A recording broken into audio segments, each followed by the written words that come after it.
Hola, bienvenidos a este momento de acercamiento personal, donde meditaremos la palabra diaria con la Lección Divina, a cargo de Monseñor Víctor Hugo Palma Paul, obispo de la diócesis de Escuintla. Domingo, 17 de septiembre. Concede, Señor, la paz a los que esperan en ti, y cumple así las palabras de tus profetas. Escucha las plegarias de tu siervo y de tu pueblo, Israel. Oremos. Señor Dios, Creador y soberano de todas las cosas, vuelve a nosotros tus ojos y concede que te sirvamos de todo corazón, para que experimentemos los efectos de tu misericordia. Por nuestro Señor Jesucristo, tu Hijo, que vive y reina contigo en la unidad del Espíritu Santo, y es Dios por los siglos de los siglos. Amén. Lectura del libro del eclesiástico Siráside. Cosas abominables son el rencor y la cólera. Sin embargo, el pecador se aferra a ellas. El Señor se vengará del vengativo y llevará rigurosa cuenta de sus pecados. Perdona la ofensa a tu prójimo, y así, cuando pidas perdón, se te perdonarán tus pecados. Si un hombre le guarda rencor a otro, ¿le puede acaso pedir la salud al Señor? El que no tiene compasión de un semejante, ¿cómo pide perdón de sus pecados? Cuando el hombre que guarda rencor pide a Dios el perdón de sus pecados, hallará quien interceda por él.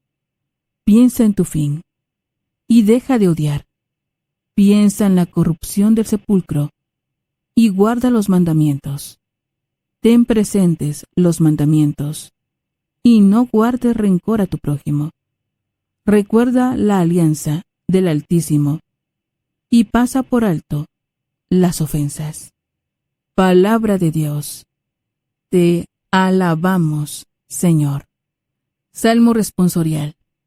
Salmo 102. El Señor es compasivo y misericordioso. El Señor es compasivo y misericordioso. Bendice al Señor, alma mía. Que todo mi ser bendiga su santo nombre. Bendice al Señor, alma mía, y no te olvides de sus beneficios. El Señor es compasivo y misericordioso. El Señor perdona tus pecados y cura tus enfermedades. Él rescata tu vida del sepulcro y te colma de amor y de ternura. El Señor es compasivo y misericordioso. El Señor no nos condena para siempre, ni nos guarda rencor perpetuo. No nos trata como merecen nuestras culpas, ni nos paga según nuestros pecados.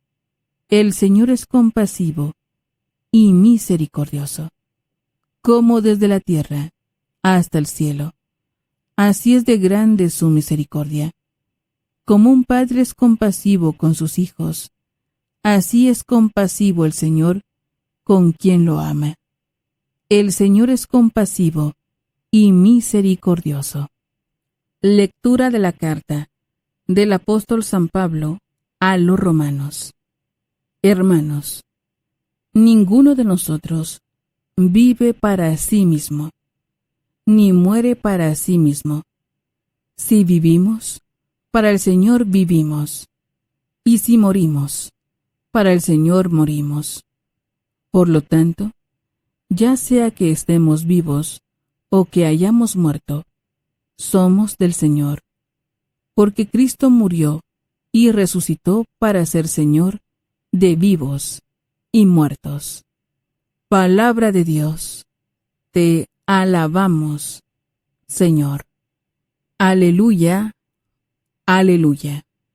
Les doy un mandamiento nuevo, dice el Señor, que se amen los unos a los otros, como yo los he amado. Aleluya. Lectura del Santo Evangelio, según San Mateo. Gloria a ti, Señor. En aquel tiempo, Pedro se acercó a Jesús y le preguntó: Si mi hermano me ofende, ¿cuántas veces tengo que perdonarlo? ¿Hasta 7 veces? Jesús le contestó: No solo hasta 7, sino hasta 70 veces 7. Entonces Jesús les dijo: El reino de los cielos es semejante a un rey que quiso ajustar cuentas con sus servidores. El primero que le presentaron le debía muchos millones. Como no tenía con qué pagar, el Señor mandó que lo vendieran a él, a su mujer, a sus hijos y todas sus posesiones, para saldar la deuda. El servidor, arrojándose a sus pies, le suplicaba diciendo: Ten paciencia conmigo, y te lo pagaré todo. El rey tuvo lástima de aquel servidor, lo soltó y hasta le perdonó la deuda.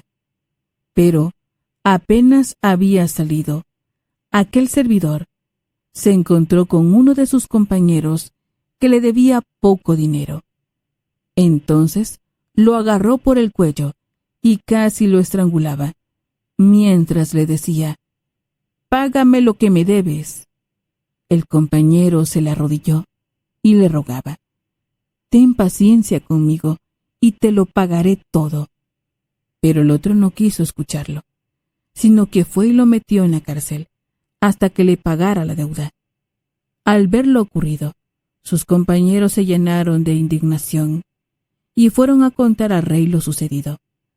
Entonces el Señor lo llamó y le dijo: Siervo malvado, te perdoné toda aquella deuda porque me lo suplicaste. ¿No debías tú también haber tenido compasión de tu compañero, como yo tuve compasión de ti? Y el Señor, encolerizado, lo entregó a los verdugos para que no lo soltaran hasta que pagara lo que debía. Pues lo mismo hará mi Padre Celestial con ustedes, si cada cual no perdona de corazón a su hermano. Palabra del Señor. Gloria a ti, Señor Jesús. Es momento de reflexionar con Monseñor Víctor Hugo Palma Paul, obispo de la diócesis de Escuintla. Alabado sea Jesucristo, por siempre sea alabado. Alabado sea aquel que nos ha perdonado nuestros pecados en la cruz, para que perdonemos al que nos ofende. Aleluya. Un saludo para ustedes, hermanos, de su servidor, Monseñor Víctor Hugo Palma, obispo de Escuintla. 10 domingos más y llegamos al final del año. El tiempo corre, pero cada enseñanza de cada domingo es importantísimo recibirla en la parroquia.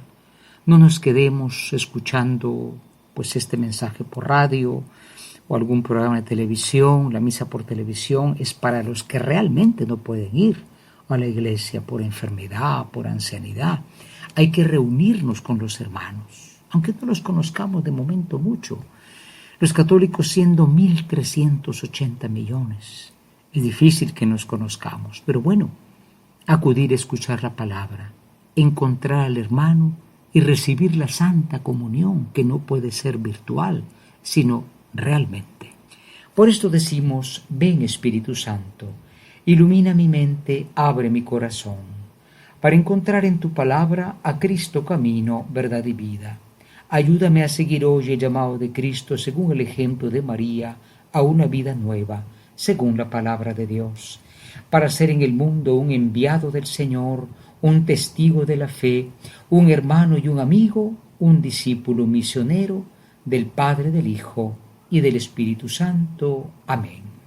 Importantísimo este domingo, como todos los domingos, pero sobre todo por una enseñanza fundamental.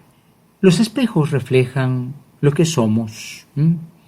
Antes de salir a la casa, me decía una señora, me miro en el espejo, a ver si no voy para asustar a la gente en la calle, a ver cómo estoy. La palabra de Dios es un espejo, pero es un espejo no solo para que te veas cómo eres, sino cómo debes ser. Y hoy hay un tema que es importantísimo en la Iglesia católica, verdadera Iglesia de Cristo, el tema del perdón. Sí, hay algunos otros grupos cristianos que lo predican, pero la Iglesia católica tiene esta fuerza de predicar el perdón. Un perdón que se aprende de Dios, porque dice hoy el libro del eclesiástico o Siráside, libro que no está en la Biblia protestante, dice, el Señor, dice, no quiere el rencor y la cólera, y el pecador sí, pero Dios no. Por lo tanto, el que no tiene compasión de su semejante, ¿cómo pide perdón de sus pecados? Fíjate, estamos en el libro del Antiguo Testamento. Ya allí prácticamente se anunciaba lo que Cristo va a decir. Repito lo que dice el eclesiástico. El que no tiene compasión de su semejante, ¿cómo pide perdón de sus pecados? Entonces el perdón es una palabra, la señora me decía, busqué qué era eso del perdón, y son dos palabras, me dijo. Hiper es mucho, don es regalo. O sea, el perdón no es algo que se da como un pago o el perdón de una deuda porque ya me pagaste. No, aunque no me hayas pagado, te perdono. Eso es el perdón, no es un equilibrio. Me diste, te doy, en fin. Hoy Jesús, cuando Pedro le pregunta cuánto hay que perdonar, dice 70 veces 7, o sea, siempre. 7 es un número perfecto en la Biblia. 7 por 7 no son 149 veces. Es siempre. Y cuenta esa parábola de ese hombre, un hombre que podemos ser tú y yo, porque en la iglesia, como dice Papa Francisco, no es que entramos los perfectos, los que nunca debemos nada a Dios o a los demás. Entramos los que hemos sido perdonados de nuestras culpas. Y naturalmente, ¿qué sucede? Bueno, sucede que este hombre recibió el perdón, pero no da el perdón. Y la historia es muy interesante, pero al final dice lo mismo era mi padre con ustedes si cada uno no perdona de corazón a su hermano. Perdonar de corazón. Alguien decía, sí te perdono para que no digan, pero la primera te la cobro. Pues esto no es perdón, esto es guardar el rencor, la venganza para el momento en que yo pueda hacerlo. Preparémonos a la meditación. Hoy delante de esta característica importantísima de la verdadera Iglesia de Cristo, que no es la Iglesia de la prosperidad, de los millones, del ojo por ojo, de la pena de muerte, no, es la Iglesia del perdón. Entonces nos hacemos una pregunta, ¿realmente no guardaremos en el corazón cólera y rencor? Allá adentro tengo yo que sí, puedo te cobro lo que me hiciste. El rencor es como una enfermedad, un cáncer que va avanzando y te arruina la vida y al final tal vez ni cobrar puedes lo que el otro te debe, no solo materialmente, en cualquier sentido. Tenemos rencor, tenemos cólera. Y en segundo lugar, reflejamos el perdón que recibimos. Y perdónanos como nosotros perdonamos a los que nos ofenden, dice precisamente el Padre Nuestro. O somos como ese hombre de la historia. Fue perdonado pero no pudo perdonar. Estamos dándonos cuenta que esto es grave si nos llamamos realmente cristianos. Preparémonos a la oración. Hoy en la oración nos dirigimos al Señor Jesús, aquel que estando en la cruz dijo, Padre, perdónalos, porque no saben lo que hacen. Y sí lo sabían que estaban matando a un inocente. Por eso le decimos, oh Cristo, nos pides hoy algo tremendamente difícil. Confesamos que es difícil, pero tú nos das el don del Espíritu Santo, espíritu de amor, espíritu de reconciliación, espíritu de perdón. Derrama ese espíritu en cada familia, porque muchas veces en la misma familia tenemos rencores, tenemos divisiones, nos cobramos las deudas. Y que tu iglesia sea en el mundo un testimonio del perdón, no de la ingratitud como el hombre de la parábola, sino una iglesia que, a pesar de lo que sufre, perdona. En tu nombre, amén. En la contemplación de hoy, Tomamos este Salmo 102, un salmo que nos coloca delante de Dios y dice: el Señor es compasivo y misericordioso. El Señor bendice alma mía al Señor, porque Él no es como tú y yo, que llevamos la cuenta y vamos cobrando, aunque sea en cómodas mensualidades. No digo dinero, sino le vamos cobrando al otro lo que nos ha hecho. Dios no te trató así. Dios te perdonó en Cristo. ¿Por qué tú y yo no perdonamos? El Señor no nos condena para siempre, ni guarda rencor perpetuo, y ni nos trata según nuestras culpas. Por eso Dios merece hoy que lo alabemos y que lo imitemos, siendo compasivos como Él lo es. Una vez más decimos: el Señor es compasivo y misericordioso. Hoy finalmente en la acción queremos, hermanos, cultivar el perdón. Estamos en una época muy difícil. Hoy todos son compensaciones. Me parece que usted me insultó. Me parece que usted, como siendo mujer, me insultó porque es hombre. Usted me insultó porque es blanco, yo no soy blanco. Yo soy pobre y usted... Es una época de confrontación. Cada uno reclama, cada uno tiene rencor. Los rencores mueven guerras. Estamos pagando una guerra. Todos estamos pagando una guerra por un rencor. Dejemos el tema del análisis qué pasó, pero hay rencor. En segundo lugar, no solamente cultivemos el perdón, pongámoslo en práctica, hermanos, en nuestra casa, porque dice, allá en el fondo, el esposo no le perdonó a la esposa aquello. Tal vez estaba loco, imaginando cosas, pero le tiene rencor, o ella a él, o el hermano contra el hermano. Que la familia sea una escuela de perdón, una escuela de reconciliación, y que todos en casa, imitando al Dios en que creemos, construyamos un mundo de perdón a través de las familias. Ave María Purísima, sin pecado concebida. Hemos tenido un acercamiento personal, meditando la palabra diaria con la Lección Divina, a cargo de Monseñor Víctor Hugo Palma Paul, obispo de la diócesis de Escuintla. Ha sido un gusto acompañarlos. Muchas gracias. Hasta pronto.